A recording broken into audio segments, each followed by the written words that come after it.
Em 2111, vamos descobrir os últimos progressos na ciência e na tecnologia. Vamos lá? Veremos como a vida será dentro de um século. É realmente incrível. Será que a ciência poderá criar uma raça nova de super-humanos? Iremos de férias para o espaço? Nossa! E os robôs irão nos ajudar com as tarefas cotidianas? Ou algum dia terão o controle da Terra? Meu nome é Idze Dukevich e convido você para ver comigo a 2111.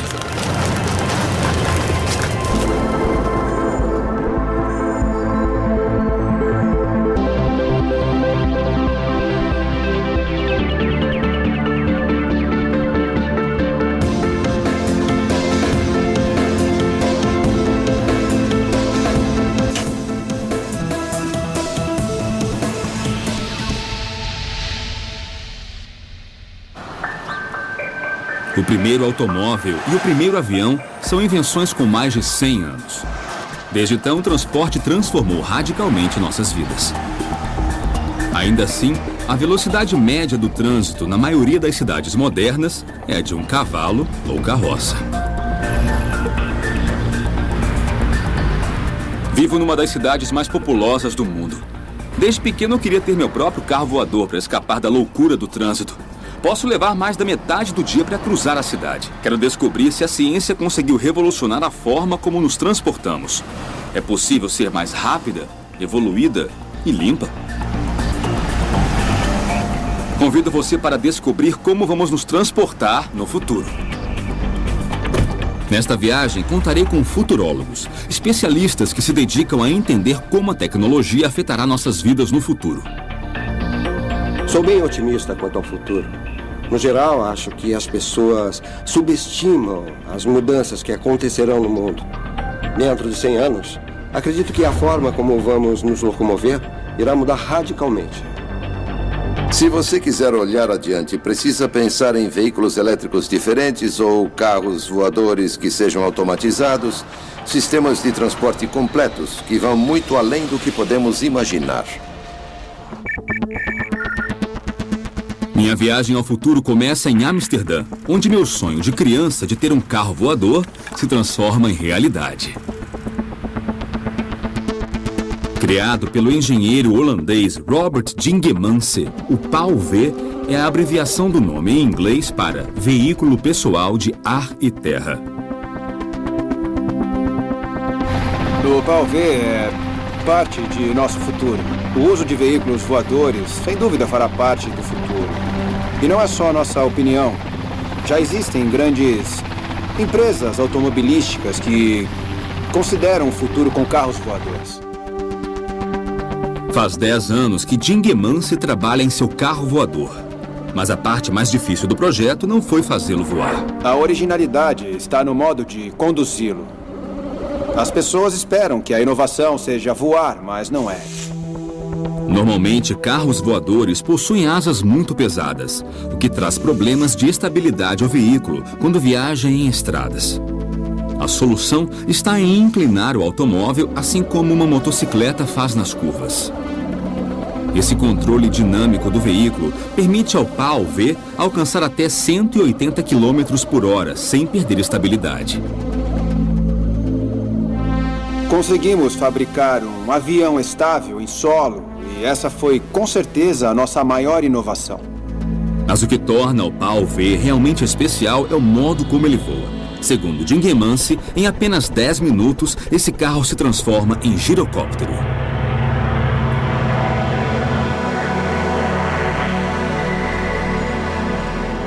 É uma modalidade de voo que já existe há 100 anos, não tem novidade. Mas é a forma mais segura e fácil de voar. E nós fizemos essa escolha para ser acessível a muitas pessoas, para que elas possam voar com seus carros no futuro. Embora pareça um helicóptero, os rotores não são impulsionados pelo motor. A hélice na parte traseira dá propulsão para frente através do ar, e os rotores giram livremente, permitindo a decolagem.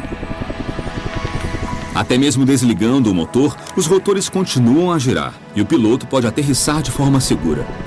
E além de seguro, ainda é relativamente fácil de pilotar. Para aprender a pilotar um PAL-V, primeiro é preciso treinar no simulador. E após 10 horas de voo simulado, você faz o seu primeiro voo em um veículo real.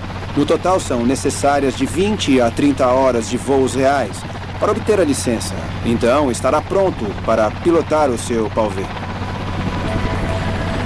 Sendo avião e carro ao mesmo tempo, existem problemas de design. Mas outra vez, Dingman se pensou em tudo. Outro fator importante é que não queremos funcionamento duplo. Porque se acontecer alguma coisa e tiver que reagir rapidamente, deve acertar de primeira, o que com certeza não combina com funções duplas. Aqui nós temos os controles básicos. E claro que são necessários os controles para o carro e para o avião. Para voar, ele possui essa alavanca aqui embaixo, com a qual se pilota um avião. O volante não é usado enquanto estamos voando. Carros voadores como o PAL-V, além de nos levarem de um ponto ao outro com maior rapidez, também farão com que não tenhamos que construir mais estradas. Há muito espaço no céu. Nossa ideia são sistemas de autopistas aéreas. O uso do espaço aéreo não é problema, e com o tempo existirão rotas adicionais. Criar estradas no céu é fácil, é uma mudança de software em vez de construções gigantescas.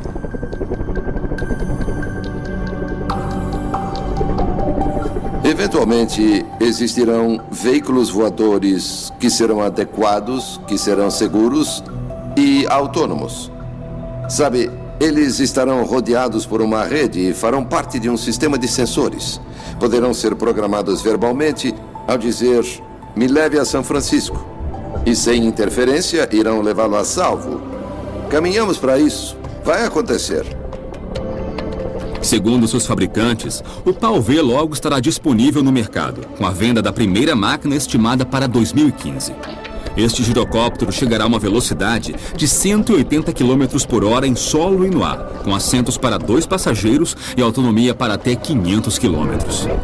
Meu carro voador não é mais ficção, é uma realidade. Enquanto isso, eu vou ter que continuar dirigindo no horário de pico. Com a vida corrida que nós levamos, é horrível desperdiçar tantas horas em congestionamentos. Se eu sair daqui, eu irei à Alemanha, onde nasceu o motor moderno do automóvel e onde eu posso encontrar o veículo que é a solução para o problema do transporte.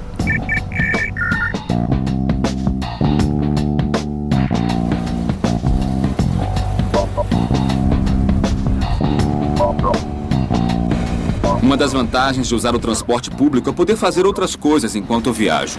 Eu posso ler o jornal, mandar mensagens de texto, ligar para um amigo ou terminar um trabalho. Mas por que não fazer tudo isso com a comodidade de estar no meu próprio carro? Um grupo de cientistas em Berlim parece ter a resposta. Uma resposta que resolve muitos problemas de transporte. Eu vou à Universidade Livre conhecer pessoas do grupo de inteligência artificial, que tem como responsável o professor mexicano Raul Rojas. Rojas dirige um projeto chamado Made in Germany, que transformou um carro convencional em um que anda sozinho. Bom, nós temos um projeto para desenvolver automóveis autodirigidos do futuro, que se trata na ideia de eliminar o condutor. Então, computadores e sensores dentro do automóvel recebem todos os dados para mover o carro de maneira independente e levá-lo de um ponto a outro da cidade. O professor Rojas me convida para conhecer seu trabalho em Tempelhof, um aeroporto desativado nos arredores de Berlim. O carro possui um sistema preciso de navegação GPS, não apenas semelhante aos que encontramos em qualquer carro moderno, mas também conta com um scanner a laser e radares para evitar colisões. Este aqui é um laser. Este laser é rotatório e com ele medimos a distância de todos os objetos, todos os muros, todas as árvores em torno do automóvel, a até 70 metros dele. Temos uma antena de GPS que faz com que o automóvel saiba exatamente sua posição dentro da cidade com uma precisão muito boa. Há outra variedade de sensores integrada à carroceria. Por exemplo, este sensor aqui. Que também são sensores a laser que medem a distância de outros automóveis no trajeto. Na parte traseira do carro está o segredo de todo o sistema. O laser analisa constantemente a via, atento aos perigos em potencial. O chamado cérebro eletrônico do automóvel lê continuamente a sinalização do trânsito, calcula os riscos e ajusta a velocidade em função do tráfego e do percurso. E aqui nós temos o computador. Antes, em nosso primeiro automóvel, tínhamos uma caixa de controle cheia de computadores. Agora utilizamos um laptop para controlar tudo. Esse é o verdadeiro cérebro do automóvel. E aqui fica todo o monitoramento. Aí fica toda a programação, o software completo. Uma tecnologia importante para evitar que pessoas perigosas ao volante como eu dirijam por aí. As vantagens de um carro que anda sozinho elas são enormes. Todo ano são milhares de pessoas que morrem em acidentes de trânsito e bilhões são desperdiçados no tempo perdido em engarrafamentos. Com um veículo autodirigido, no mínimo, as pessoas irão recuperar 10% de suas vidas. Quem é que não pagaria para recuperar 10% de seu tempo? Mas a grande questão é, funciona?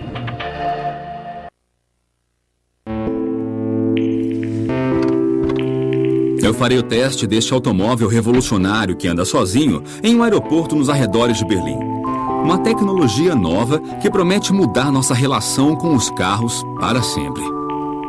Automóveis autodirigidos serão tão seguros no futuro que dirigir um veículo no modo manual nas ruas vai ser proibido por questões de segurança. Vamos testar o carro em um espaço aberto. Não há outros veículos, mas o professor programa uma rota imaginária para seguirmos. E o carro a percorre com uma precisão incrível. E para mim só resta curtir o passeio. Sabe que a cada invento que eu conheço e testo, eu não quero mais voltar ao que era.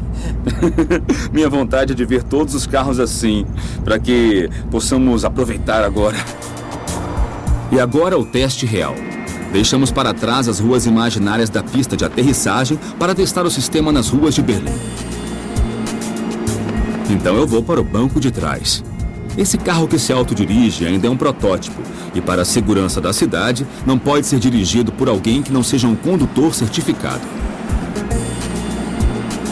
E outra vez, o carro autodirigido passa no teste com honra. Ele reconhece a mudança dos semáforos, reconhece os cruzamentos e mantém visão permanente do resto dos veículos nas ruas.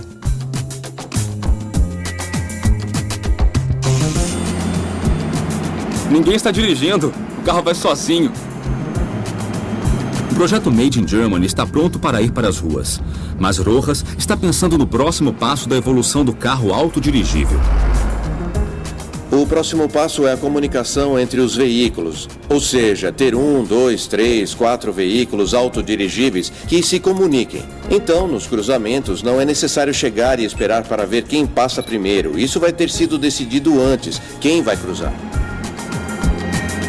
Dirigir um carro na cidade se transformará em um processo totalmente automático, controlado por computadores.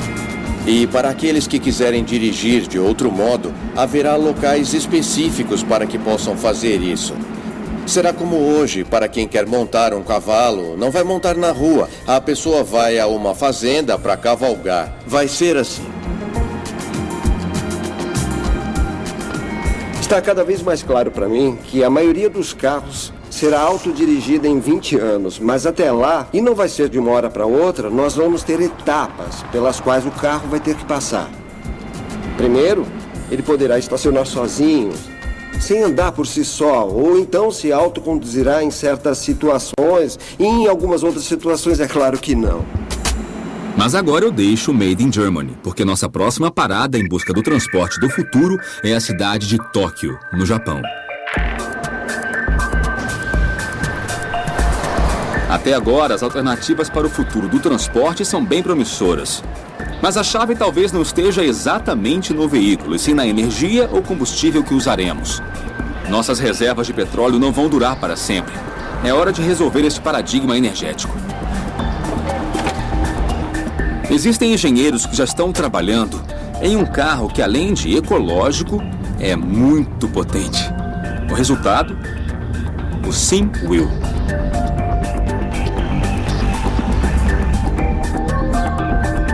O SimWheel é um carro elétrico criado por Hiroshi Shimizu, professor da Universidade de Keio, em Tóquio. Seu objetivo é construir um carro elétrico tão bom que as pessoas comprem não por acharem que precisam, mas porque o desejam. As pessoas querem carros com alto rendimento, o que implica em aceleração, espaço interno e comodidade. E quais são as diferenças entre este carro e um de combustão interna? Colocamos 4 motores em cada roda e todas as baterias estão dentro da estrutura e embaixo do assoalho. Então, como todos os componentes para conduzir o veículo elétrico estão dentro de cada roda e embaixo do assoalho, isso deixa mais espaço livre para o interior. Tem comandos sensíveis. A eficiência dos motores elétricos é bem alta. Pode andar 4 vezes mais se comparado a um veículo com motor a combustão do mesmo tamanho. E a gente pode dar uma volta? Claro.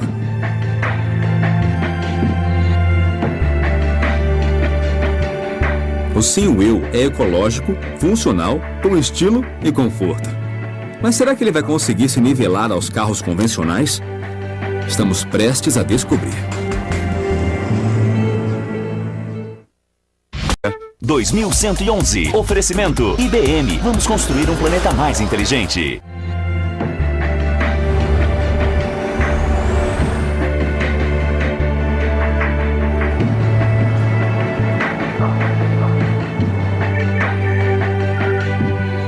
Continuamos em Tóquio, onde vamos testar o SimWheel, o carro elétrico que competirá com os veículos de combustão interna.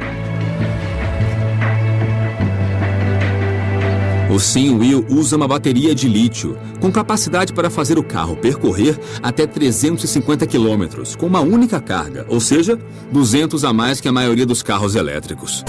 Isso graças à mesma tecnologia e potência em suas rodas deste protótipo, chamado Helica.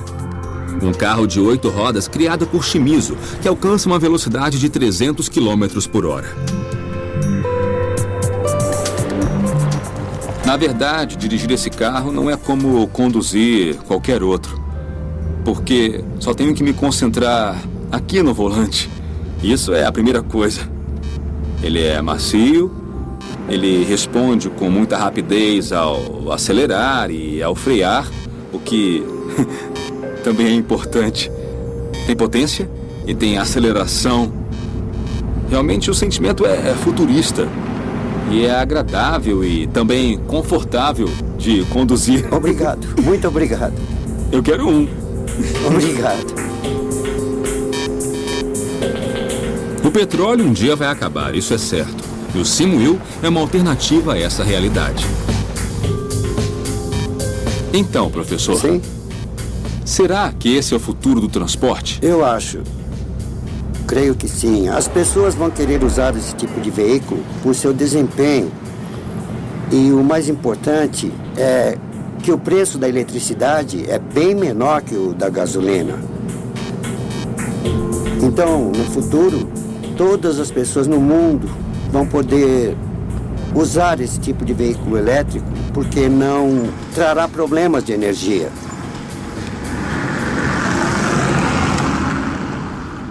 Após dirigir esse automóvel que é potente, econômico, confortável e ainda ecologicamente correto, eu acho que não há outros caminhos, além desse, para o futuro do transporte.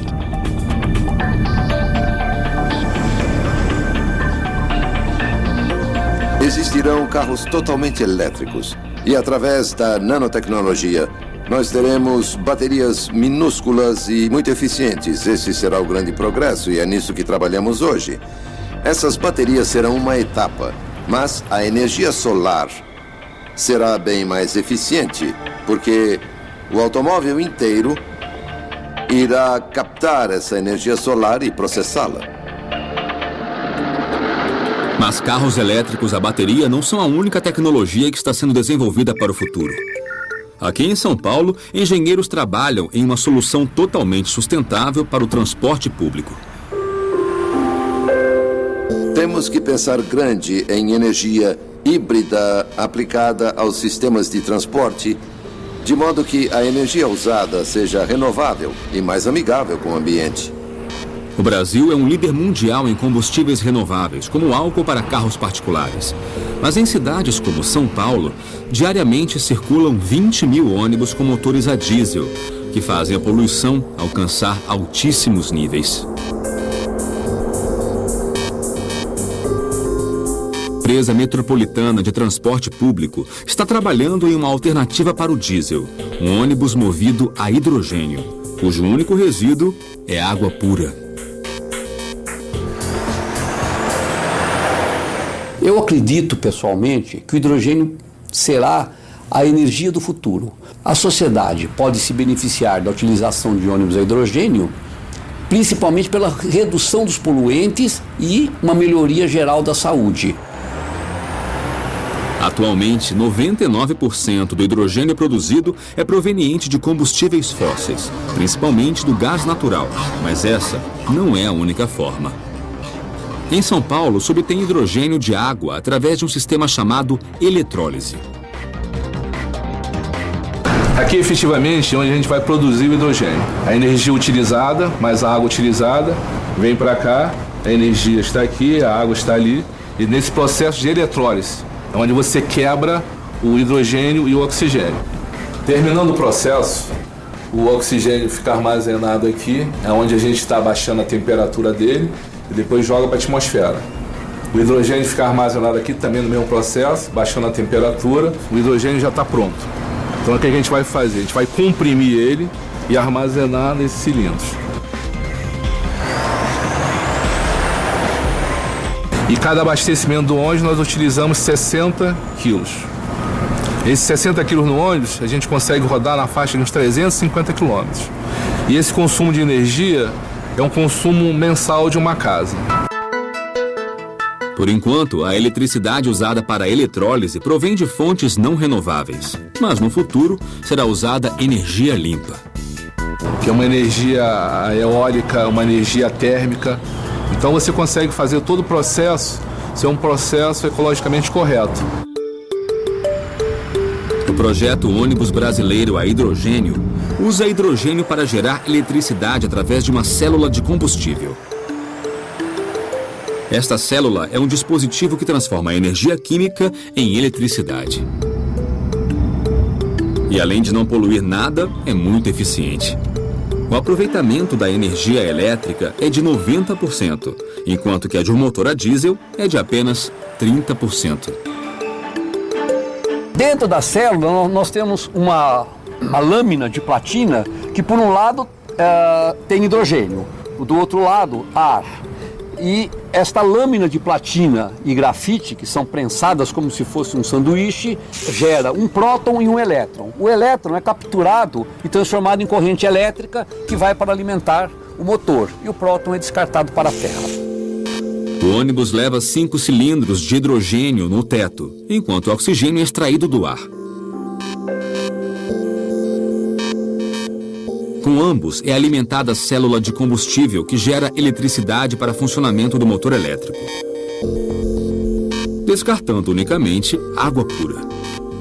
O ônibus ainda conta com baterias para controle inteligente de sua energia. A célula trabalha em paralelo com um sistema de baterias. Quando o ônibus está freando, por exemplo, essa energia que sobra é devolvida para essas baterias e as baterias ficam alimentadas.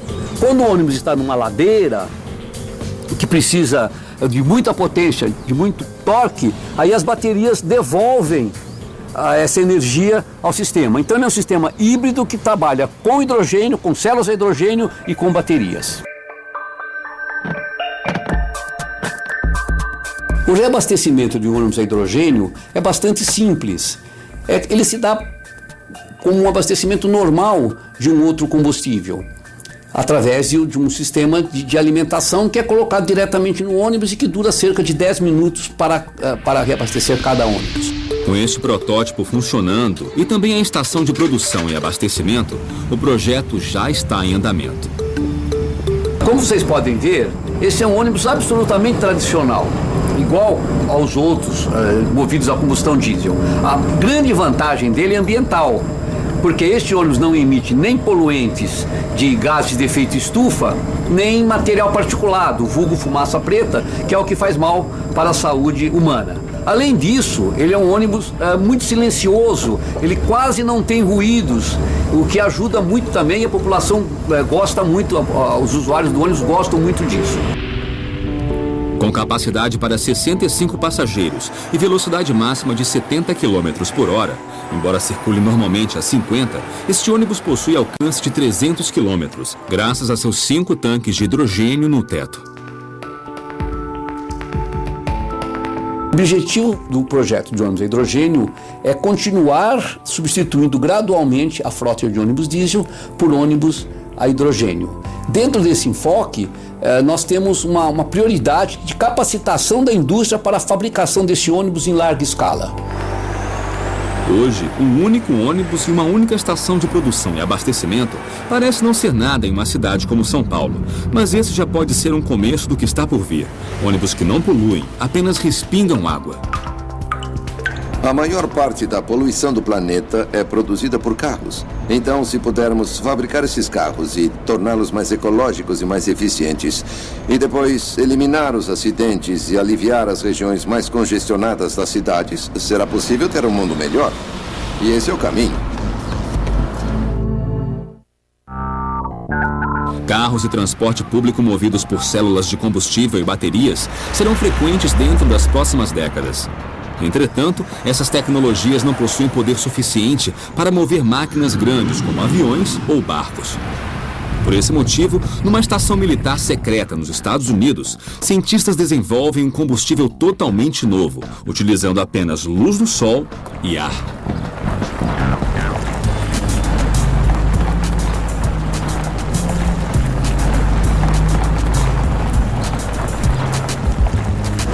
Estou indo para Albuquerque, no Novo México, onde um grupo de cientistas desenvolveu um combustível renovável de última geração, retirado do ar.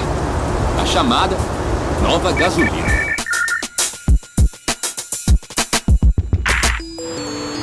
Enquanto a gasolina convencional gera emissões de dióxido de carbono e aumenta o aquecimento global, no laboratório Sandia, esse mesmo dióxido de carbono é usado na produção de um novo combustível chamado Air Fuel, o combustível obtido do ar.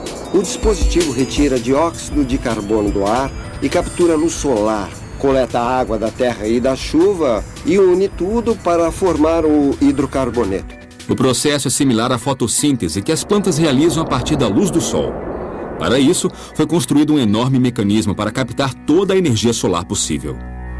Nós precisamos de equipamentos que concentrem a luz solar. Agora estamos usando um espelho parabólico.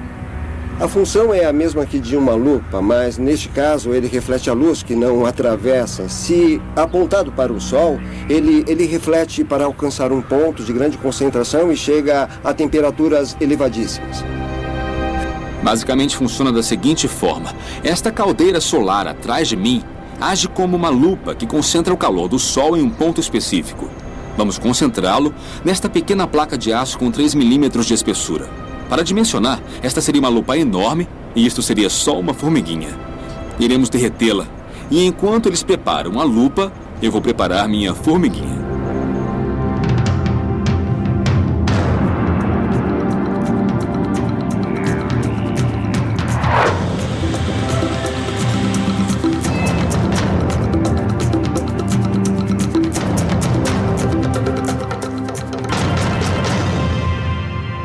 Nossa, em apenas segundos vimos o poder de mais de 2.500 sóis, que poderia chegar a 7.000 se quisessem, derretendo a pequena placa de metal. Para provocar a reação química que cria o combustível, é necessário armazenar toda essa energia em uma câmara especialmente projetada. Esse é um dispositivo chamado CR5, do nome em inglês para recuperador, reator, receptor do anel contrarrotatório. Ele recebe o calor do Sol e, a partir do dióxido de carbono ou água, converte o dióxido de carbono e a água em dióxido de carbono e hidrogênio, que são precursores para a produção de algo como a gasolina. A gasolina é um hidrocarboneto criado a partir de extensas cadeias de hidrogênio e moléculas de carbono. Este reator engenhoso usa uma quantidade enorme de energia solar para obter hidrogênio da água e carbono do dióxido de carbono. Elementos que em seguida se unem e formam os hidrocarbonetos. Este é um anel. Sobre o perímetro dos anéis, há um material reator que concentra a luz solar. O calor imenso libera o oxigênio. Ao girar para o outro lado, injetamos dióxido de carbono ou água com o oxigênio preso, que é o material reduzido, produzindo monóxido de carbono. O hidrogênio retorna e completa o ciclo. O projeto está em estudo. No futuro, essa tecnologia poderia fazer funcionar até motores que a eletricidade comum não tem capacidade. E o mais importante é que estes cientistas encontraram uma forma de transformar um dos maiores problemas de poluição mundial no combustível do futuro. Em vez de ver o dióxido de carbono como um produto de descarte, encontramos uma oportunidade de transformá-lo em algo útil, de dar a ele uma função proveitosa. Há 10.000 vezes mais luz solar do que precisamos para obter energia, e ela é grátis. A gasolina limpa é uma grande ideia. E além de ser boa para o meio ambiente, segundo eles, custará o mesmo que a gasolina convencional. Gasolina do ar. Acho que eu estou vendo o futuro.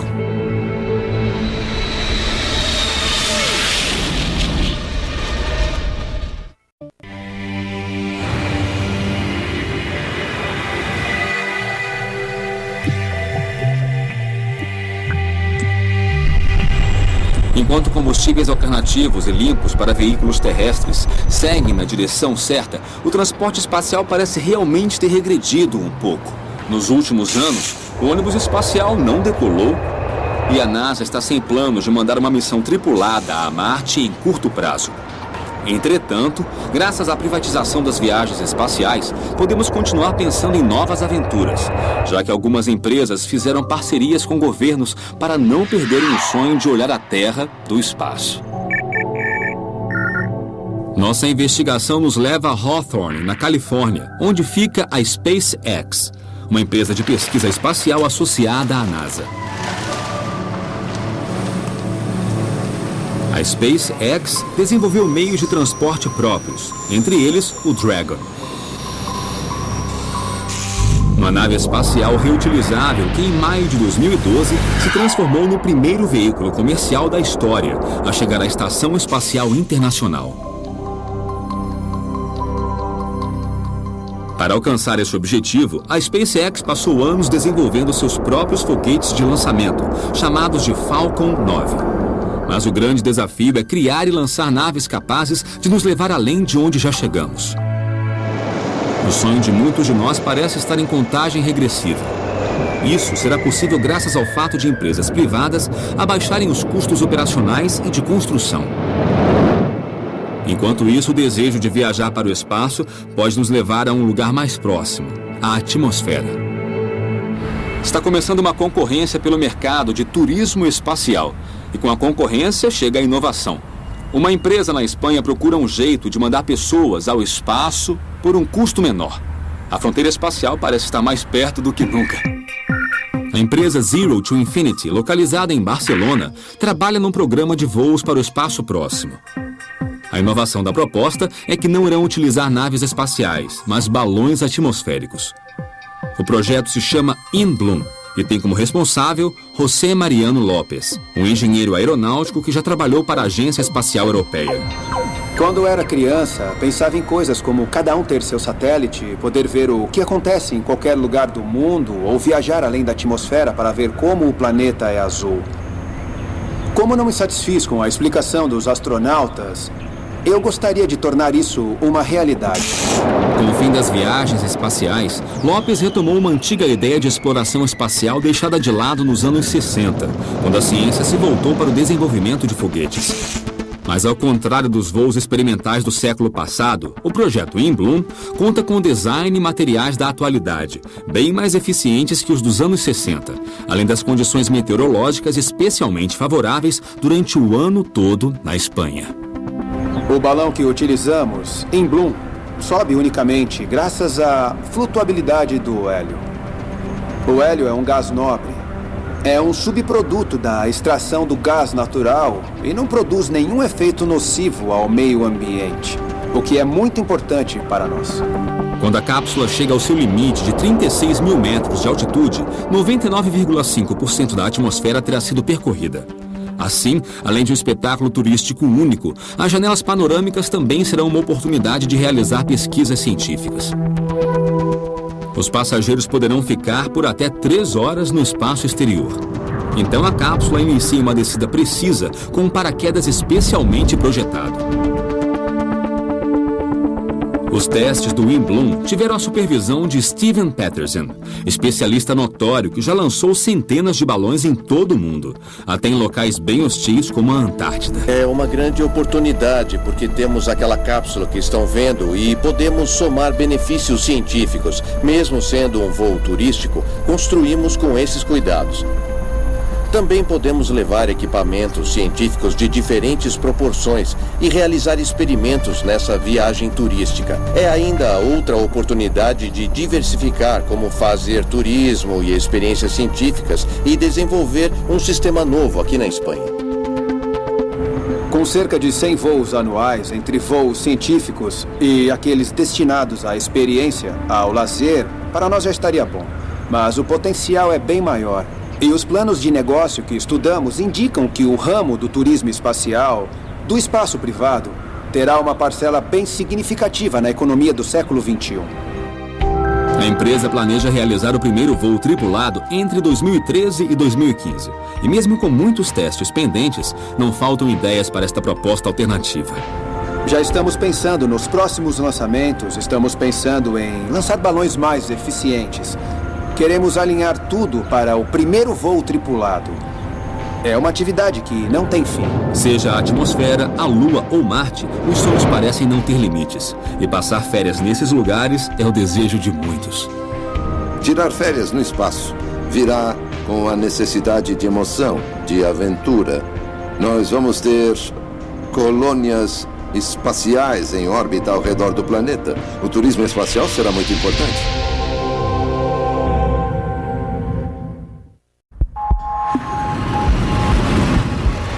Ao fim da minha viagem, irei investigar sobre a possibilidade de transporte mais extrema, a máquina de teletransporte. O teletransporte já existe. Podemos teletransportar um papel colocado em um aparelho de fax que realiza uma cópia dos detalhes na folha e então os reproduz fielmente no outro extremo. Todo mundo já se acostumou com essa ideia, tanto que em algumas conversas reservadas, quando nós conversamos, nem falamos em teletransporte. Mandar um fax é uma coisa, mas teletransportar objetos físicos é outra bem diferente. E há pouco tempo era até impossível.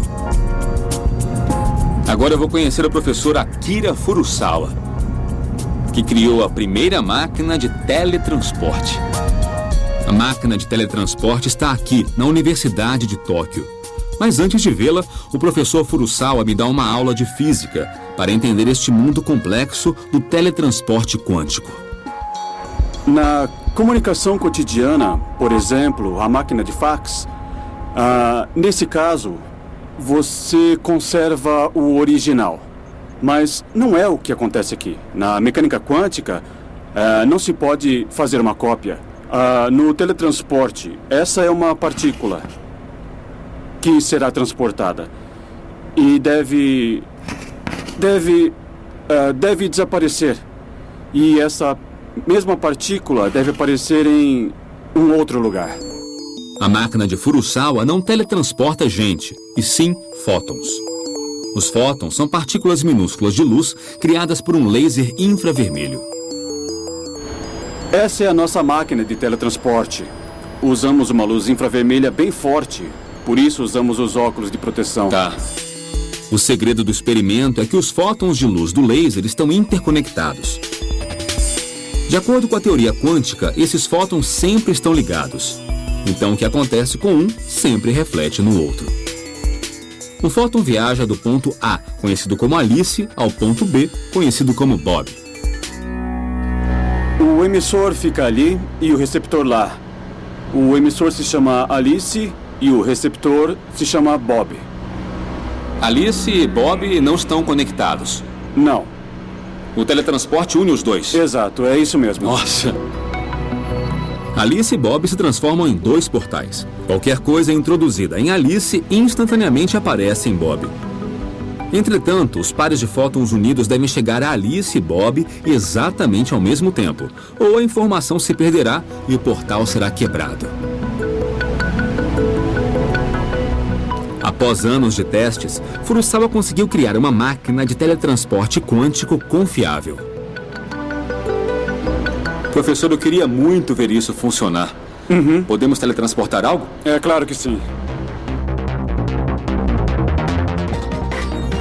O professor liga a máquina e, de acordo com a indicação na tela do computador, a luz foi transportada com êxito do ponto A, Alice, ao ponto B, Bob. Sendo assim, no futuro, haverá teletransporte. Para ser sincero, eu ainda não sei dizer porque o ser humano tem muitos átomos. E, no momento, isso é informação demais para sabermos. O corpo humano possui tantos átomos que o mapeamento e envio de tudo e de cada uma de nossas partículas subatômicas levaria bilhões de anos. Em 100 anos, o teletransporte irá acontecer para objetos inanimados, mas eu acredito que não teletransportaremos pessoas até lá. Talvez existam questões filosóficas que comprometam a ideia de sermos destruídos e então depois recriados. Eu não vejo possibilidade de teletransporte para matéria orgânica, sejam humanos ou qualquer ser vivo. Acho que isso é bem mais complicado. Mas acontece que a física do teletransporte diz que isso é possível. Acredito que será necessário mais de um século para estudar tudo isso. Apesar de Furusawa ter um longo caminho a seguir para o teletransporte de pessoas, sua máquina já teletransporta informação. Em um futuro próximo, o sistema será usado para obtenção de conexões de internet de banda larga com uma rapidez que nunca imaginamos. E com o mundo cada vez mais conectado, talvez a necessidade de viajar acabe. A necessidade de transportar humanos ou objetos físicos irá diminuir no futuro graças à realidade virtual. Se estivermos a quilômetros um do outro, poderemos nos encontrar em um meio virtual. Será como estar juntos, apesar da distância que nos separa. O potencial é grande para o transporte do futuro. De fato, estamos prestes a resolver um dos problemas mais sérios da humanidade com a mudança dos veículos que usamos. As mentes brilhantes dos engenheiros que conheci até agora nos ajudarão a viver em um mundo mais ecológico, seguro e pacífico. Os veículos em desenvolvimento nos darão acesso a coisas que só faziam parte de nossa imaginação, como viajar para o espaço ou, quem sabe, algum dia nos teletransportar. Sem dúvida, o transporte revolucionará o mundo. Assim será o futuro. Assim será 2111. Versão brasileira, Tempo Filmes, São Paulo.